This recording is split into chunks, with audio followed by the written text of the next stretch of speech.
Pagnanakaw ang tinitingnang motibo ng mga pulis sa pagpatay sa isang city health officer sa Misamis Oriental.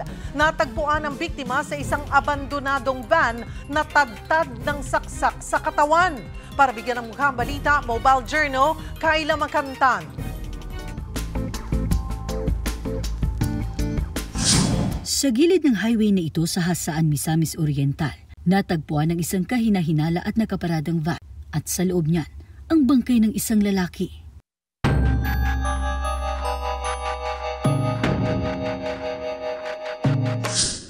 Hapon nitong Sabado, napansin ng mga residente ng Barangay Solano ang abandonadong van at nang silipin ang laman nito, dito na bumungad ang bangkay ng biktima na nasa likurang bahagi ng sasakyan.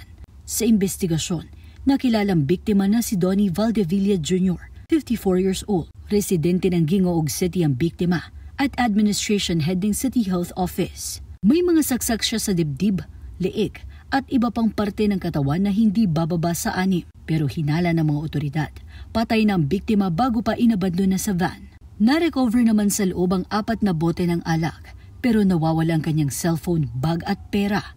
Kaya pagnanakaw ang isa sa nakikitang motibo ngayon ng mga pulis. Ganun pa man, iniimbestigahan pa nilang iba pang posibleng anggulo, lalo na ang posibilidad na kilala ng biktima ang sospek. Hustisya naman ang sigaw ng pamilya at mga katrabaho ng biktima. Mga kapatid, Mobile Journal, Kayla Makantan, hatid ang mukha ng balita.